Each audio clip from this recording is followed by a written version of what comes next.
It's funny that they want to talk about money and talk about what we're spending it on, but I've yet to hear that him or Vivek or any of them is going to say, you know what, we know that it would be a conflict of interest if we continue to take the millions and millions of dollars from the federal government that we normally receive. So we are not going to do that while also making decisions about what to do on the budget for the federal government. Remember why the last speaker got kicked out? It was because he raised the debt ceiling and all of it. And Trump was the one calling for his head. Now he's like, raise the debt ceiling. You know why? Because his Trump tax cuts, this old con that he has, right, that helps out all the billionaires that he's putting into his administration, or at least is hoping to put into his administration, those Trump tax cuts, they expire in 2025. Mind you, he is the only president we've ever had that in one term ran our debt up to $8 trillion.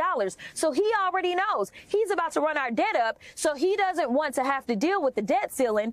Instead, he wants us to do it. Listen, I ain't got no favors for you, Trump. When you get here, then yes, you will have the House, the Senate, as well as the White House, and y'all can see if y'all can figure it out. I don't think it can get any worse. I mean, here's the deal. We thought that Mike Johnson was even worse than McCarthy, and Mike Johnson had to realize in order to get anything done that he had to come and talk to us. Listen, if they want to be successful, then all they've got to do is come together as a caucus. But the reality is that you've got bomb throwers. You don't have a unified caucus, and they are going to have a one-seat majority. What does that mean? Ultimately, they're going to have 217 people, while we have 215 on the Democratic side. That means they lose one vote. If one person, because you have to have a majority, if it's 216 to 216, it fails. Let me tell you, this quote-unquote mandate that MAGA thinks exists, it ain't going nowhere. Listen, we're looking at this like this is their problem. We would not be in this situation. But here's the deal. There is no fixing this without the Democrats. We have seen this over and over, and I'm just going to sit back and sip my tea and wait on them to figure it out.